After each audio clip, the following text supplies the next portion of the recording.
بسم اللہ الرحمن الرحیم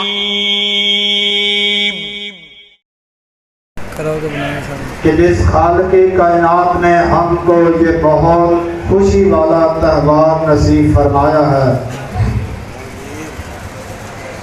اور اللہ تبارک و تعالی ہم کو مخاطب ہو کے کہہ رہے ہیں کہ جب یہ خوشی والا دن آ چکا، اس کا مطلب یہ نہیں ہوتا کہ انسان خوشی میں اپنے حقیقی خالق و مالک کو بھول جائے، اپنے داتا و گرد بخش کو بھول جائے۔ خوشی وہ ہوتی ہے جو عین اللہ کے پیغمبر کی سنت کے مطابق ہو، جو خوشی اللہ کے احکامات کے مطابق ہو۔ اسی لیے تو اللہ کا قرآن کہتا ہے لَإِن شَكَرْتُمْ لَأَزِيدَنَّكُمْ وَلَئِن كَفَرْتُمْ إِنَّ عَذَابِي لَشَدِيدٌ۔ اللہ کا قرآن کہہ رہا ہے، بول بول کر ہمیں جھنجھوڑ رہا ہے کہ کائنات کے لوگوں، اگر آپ کو خوشی مل چکی ہے، اس خوشی میں اپنے رب کی بغاوت مت کرنا، اپنے خالق و مالک کی نافرمانی مت کرنا۔ فرمایا لَإِن شَكَرْتُمْ، اگر خوشی آئی ہے، اللہ کی طرف سے کوئی انعام ملا ہے، اللہ کی طرف سے کوئی خیر ملی ہے، فرمایا اس پہ لَإِن شَكَرْتُمْ، اللہ کا شکریہ ادا کیجئے، رب کی بڑائی بیان کیجئے۔ اسی لیے تو اللہ کا قرآن دوسرے مقام پہ کہہ رہا ہے، فرمایا لوگوں سن لو وَلِتُكْمِلُوا الْعِدَّةَ وَلِتُكَبِّرُوا اللَّهَ، فرمایا جب تم رمضان المبارک کی گنتی کو پورا اور مکمل اکمل کر دو۔ فرمایا رمضان گزر چکا، ایام مکمل ہو چکے، فرمایا اس کے بعد اللہ کی نافرمانی مت کیجیے، اللہ کی بغاوت مت کیجیے۔ مت یہ سوچنا کہ ہم عبادت صرف اللہ کے اس رمضان کے مہینے میں کریں گے، نماز رمضان میں فرض ہے، زکوٰۃ رمضان میں دینی ہے، حج جو ہے یہ تو اس کا اور مہینہ ہے، لیکن صدقات و خیرات صرف رمضان میں ہے، اللہ کے سامنے جھکنا صرف رمضان میں ہے، اللہ کی عبادت کرنا صرف رمضان میں ہے۔ یہ مت اپنے ذہن میں سوچ کر بیٹھ جانا۔ اللہ کا قرآن کہتا ہے وَلِتُكْمِلُوا الْعِدَّةَ وَلِتُكَبِّرُوا اللَّهَ، لوگوں جب گنتی پوری کر دو، وہ رمضان کے دن مکمل ہو جائیں، اس کے بعد بھی فرمایا اللہ کی عبادت کو ترک کرنا، عبادت کو چھوڑنا، نماز کو چھوڑنا، روزہ جو ہے نبی کریم صلی اللہ علیہ وآلہ وسلم نے فرمایا جو روزہ ہے انسان کو برے کاموں سے روکتا ہے، بے حیائی سے روکتا ہے۔ رمضان کا مہینہ ابھی گزرا ہے، ہم نے روزے رکھے ہیں، ہم نے قیام کیا ہے، ہم نے صیام کیا ہے، اللہ کی عبادت کی ہے، رب کے سامنے جھکے ہیں، اللہ کے سامنے گر گڑائے ہیں، اللہ کا ذکر کیا ہے، لیکن آپ کو مبارک ہو جنہوں نے نماز پڑھی، جنہوں نے قیام کیا، جنہوں نے روزہ رکھا، صیام کیا، خیرات کی، زکوٰۃ دی، اللہ کے راستے میں خرچ کیا، یتیموں سے پیار کیا، مساکین سے محبت کی، مبارک بات ہے۔ لیکن اس کے باوجود میرے پیارے بھائیوں، اس سے بڑا عمل یہ ہے کہ رمضان گزر جانے کے بعد بھی یہ عبادات رکنے نہیں پانی چاہیے۔ یہ نمازیں، یہ صیام، یہ ہمارے قیام، یہ ہمارے لیل و نہار کی عبادات، ذکر و اذکار، اللہ کے سامنے جھکاؤ، اللہ کے سامنے گر گڑانا، اللہ کی عبادات کرنا، اللہ کے سامنے اپنے آپ کو اللہ کے سامنے جھکا دینا، صرف رمضان میں ہی نہیں بلکہ بقیہ دنوں میں، بقیہ 11 منتھ میں حضرات ہمیں اللہ کے سامنے جھکنا ہوگا، نماز پڑھنی ہوگی۔ رمضان میں ہم نے 2 چیزوں کا روزہ رکھا تھا، ایک ہم نے روزہ رکھا تھا بھوک پیاس کا، ایک ہم نے روزہ رکھا تھا اپنے ہاتھوں کا، اپنی نظروں کا، اپنی زبان کا، اپنے کانوں کا، اپنے پورے 5-6 فٹ جسم کا۔ میرے پیارے بھائیوں، اب ایک روزہ جو ہے وہ تو ہم سے گزر چکا ہے، ایک روزہ ابھی بھی ہمارے پاس بقیہ موجود ہے، وہ یہ ہے کہ رمضان گزر گیا، جھوٹ اب بھی بولنا نہیں ہے، ابھی زبان کا روزہ باقی ہے۔ رمضان تو گزر گیا، ہمارے کانوں کا روزہ ابھی بھی باقی ہے۔ ان کانوں کے ساتھ لغویات کو مت سنیے، گالی گلوچ کو مت سنیے، کسی کی غیبت کو مت سنیے، کسی کی چغلی کو مت سنیے۔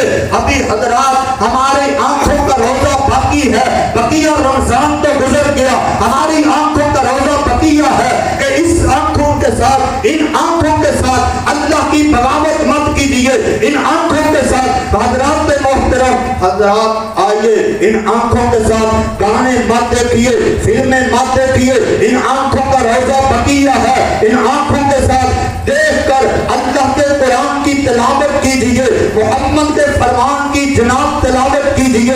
ان آنکھوں کے ساتھ اللہ کا ذکر دیکھ دیکھ کر اپنی انگلیوں پہ گنیے، ان آنکھوں کا روزہ باقی ہے، ان ہاتھوں کا روزہ ابھی ہمارے پاس بقیہ ہے، باقی رمضان تو گزر گیا، ان ہاتھوں کا روزہ باقی ہے، تا قیامت رہے گا۔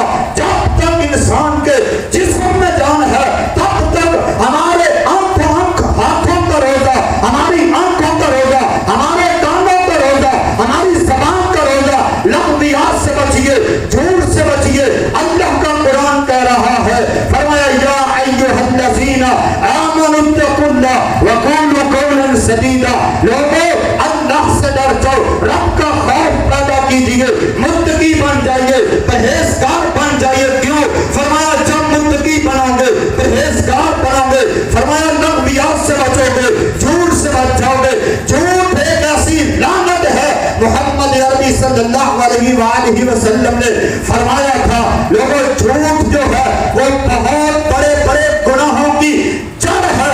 جب انسان جھوٹ بولتا رہتا ہے، گناہ کرتا رہتا ہے، فرمایا انسان کے دل پہ سیاہ جو ہے وہ فرمایا ایک نقطہ لگ جاتا ہے، حتیٰ کہ انسان گناہ کرتا کرتا، جھوٹ بولتا بولتا، لغویات بکتا بکتا، اللہ کی نافرمانی کرتا کرتا، فرمایا اس حد تک چلا جاتا ہے، پورے کا پورا دل فرمایا سیاہ ہو جاتا ہے۔ اسی لیے تو اللہ کا قرآن فرما رہا ہے، فرمایا لوگوں سن لو، اولئک ھم المفلحون، لوگ فلاح وہ پائیں گے جو اللہ کے سامنے جھکنے والے ہوں گے، اللہ کے سامنے گر گڑانے والے ہوں گے، اللہ کی جناب عبادات کرنے والے ہوں گے۔ فرمایا ختم اللہ علی قلوبہم وعلی سمعہم وعلی ابصارہم غشاوہ۔ فرمایا لوگوں جو گناہ کرتے ہیں، اللہ کی نافرمانی کرتے ہیں، اس حد تک بڑھ جاتے ہیں کہ اللہ تبارک و تعالیٰ ان کے دلوں پہ، ان کے کانوں پہ، ان کی آنکھوں پہ فرمایا مور لگا دیتا ہے، اسٹیمپ لگا دیتا ہے۔ پھر جو بھی اس کو سامنے حقیقت بیان ہو، حق بیان ہو، پھر اس کو نہ سنائی دیتا ہے، نہ کچھ دکھتا ہے، نہ ہی وہ پھر کچھ بول سکتا ہے۔ اس لیے میرے پیارے بھائیوں، جنہوں نے رمضان میں اللہ کی عبادات کی ہیں، اس رمضان کے مہینے میں فائدہ اٹھایا ہے، مبارکباد ہے، لیکن اس کے بعد بھی یہ نمازیں رکنے نہ پائیں۔ میں اللہ کا واسطہ تمہیں دے کے کہتا ہوں، لوگوں جنہوں نے رمضان میں نماز پڑھی ہے ان کا بہتر حق بنتا ہے غیر رمضان میں بھی اسی کو آگے بڑھائیے، نمازیں پڑھیں۔ اللہ کی قسم آج فجر کی نماز پڑھی تو میرا دل جو ہے وہ بڑا افسردہ ہو گیا کہ یار رمضان میں اتنی رونق تھی، رمضان میں اتنے لوگ تھے، رمضان میں اتنے بچے تھے، رمضان کا مہینہ تھا، فجر کی نماز میں ہمارا حال فرد ہوا کرتا تھا، آج فجر کی نماز پڑھی ہے، باہر صرف ذہن میں والوں کی تھی. کہاں گئے وہ نوجوان, کہاں گئے وہ بزرگ, کہاں گئے وہ جوانیاں مارنے والے. میں ان پہ رو نہ تو کیا کروں, آنسو نہ بہاؤں تو کیا کروں, غصہ نہ کروں تو کیا کروں, گلہ نہ کروں تو کیا کروں. آئیے حضرات, ابھی تو رمضان گزرا ہے, ہم نے گناہ کی انتہا پر چھوڑی ہے. ابھی چاند رات گزری ہے. جنہوں نے عبادات کی تھی, جنہوں نے اللہ کے سامنے سر جھکایا تھا, قیام کیا تھا, رکوع کیا تھا, اللہ کی عبادت کی تھی, ایک رات چاند رات کو ساری کی ساری عبادات کا ستیہ نیس کر کے رکھ دیا ہم نے.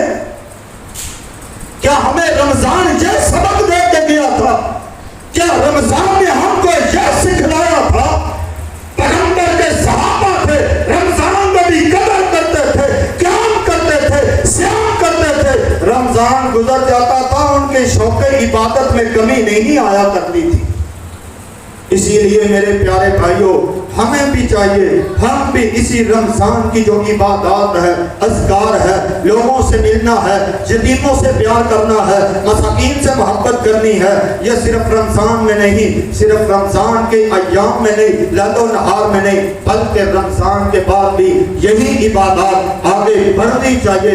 نماز پڑھنی چاہیے, جناب خیرات کرنی چاہیے, جھوٹ سے پرہیز کریں, لغویات سے پرہیز کریں. حضرات, کسی کی چغلی کرنے سے پرہیز کرے, کسی کی غیبت کرنے سے پرہیز کرے, کسی پر بہتان بازی لگانے پہ پرہیز کرے. یہ بڑے بڑے گناہ ہیں, یہ ایسے گناہ ہیں اللہ کی قسم ہے ان کا تعلق انسان کے ساتھ ہے, بندے کے ساتھ ہے, حقوق العباد کے ساتھ ہے. یہ ایسا گناہ ہے, یہ گناہ انسان توبہ کر کر کے تھک جائے, توبہ کر کر کے ہارے پاپا کے زندگی کما بیٹھے. ایسا گناہ ہے چگلی کرنا, غیبت کرنا, کسی پہ بہتان بازی لگانا. یہ ایسے گناہ ہیں, یہ اللہ کی قسم ہے توبہ کے ساتھ بھی معاف نہیں کرتا. بقیہ جتنے گناہ ہیں, سب سے بڑا گناہ شرک ہے اللہ کے ساتھ. اتنا بڑا گناہ انسان اگر اللہ کے سامنے توبہ کر لے, اللہ شرک جیسا گناہ معاف کر دیتا ہے. لیکن غیبت, چغلی, کسی کے ساتھ دھوکہ, فراڈ, فریب, دو نمبری, ان کا تعلق حقوق العباد کے ساتھ ہے. فرمایا انسان توبہ بھی کرتا رہے, اللہ کے سامنے گڑ گڑاتا بھی رہے, اس کے باوجود اللہ ایسے گناہوں کو معاف کرتا نہیں کرتا. کیوں؟ ان کا تعلق بندے کے ساتھ ہے. جب تک کسی کی جس کی چغلی کی ہے وہ معاف نہیں کرے گا, اللہ بھی معاف نہیں کرے گا.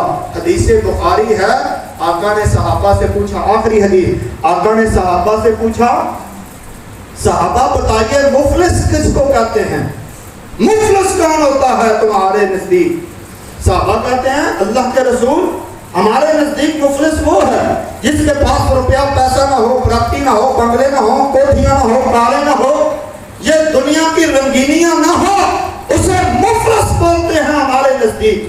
اللہ کے پیغمبر فرماتے ہیں صحابہ اسے مفلس نہیں کہتے. جس کے پاس کوٹھی نہیں وہ مفلس نہیں, ان کو مفلس نہیں بولتے.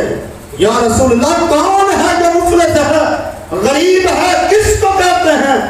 اللہ کے پیغمبر فرماتے ہیں کل قیامت کا دن ہوگا, محشر کا میدان ہوگا. اللہ کے پیغمبر فرماتے ہیں آدمی آئے گا, اس کے پاس پہاڑوں جتنی نیکیاں ہوں گی, نیکیوں کے پہاڑ لگے ہوں گے. اللہ کی طرف سے اعلان ہوگا اس کو جنت کا داخلہ دیا جائے.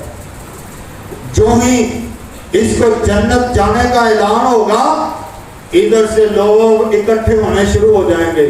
لوگ آئیں گے, اللہ کے سامنے کھڑے ہو جائیں گے, شکایت کریں گے, اللہ اس نے میری غیبت کی تھی, اس نے میری چغلی کی تھی, اس نے فلاں وقت میں مجھے گالی دی تھی, اس نے برا بھلا کہا تھا. اللہ کہیں گے اس کا بدلہ لینا ہی لینا ہے, جس کا بدلہ لیں گے. اللہ کہیں گے آپ بدلہ کیسے دیں گے بھائی؟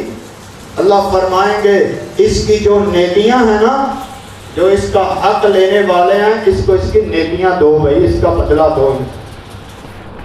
محمد عربی صلی اللہ علیہ وآلہ وسلم فرماتے ہیں بدلہ دیا جائے گا، اس کی نیکیاں بانٹی جائیں گی۔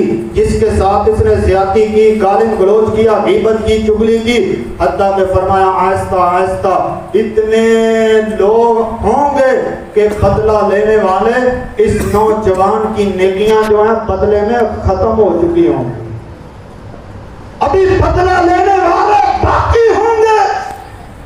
اللہ اب بدلہ کیسے دیں؟ فرمایا جو بدلہ لینے والے ہیں نا ان کے گناہ اس پہ ڈالنے شروع کر دو۔ فرمایا ان کے گناہ جو ہیں اس کے سر پہ ڈالے جائیں گے، اس پہ ڈالے جائیں گے، حتیٰ کہ جس کو جنت جانے کا اعلان ہو چکا، اللہ فرمائیں گے اس نے اتنے اتنے برے کام کیے تھے، اس نے اتنے اتنے لوگوں کے ساتھ زیادتیاں کی تھی، فرمایا یہ جو جنتی جانے والا ہے نا اس کے اتنے گناہ بڑھ چکے ہیں، فرمایا اس کو پھینکو جہنم کا باطن بنا دو۔ میرے پیارے بھائیوں، اللہ کے سامنے کسی کی کچھ نہیں چلے گی۔ وَاتَّقُوا يَوْمًا لَا تَجْزِي نَفْسٌ عَن نَفْسٍ شَيْئًا وَلَا يُقْبَلُ مِنْهَا شَفَاعَةٌ وَلَا يُؤْخَذُ مِنْهَا عَدْلٌ وَلَا هُمْ يُنصَرُونَ۔ اللہ کی عدالت ایسی ہے، عدل ہوگا، انصاف ہوگا، روپیہ پیسہ کام نہیں آئے گا، کچھ کام نہیں آئے گا۔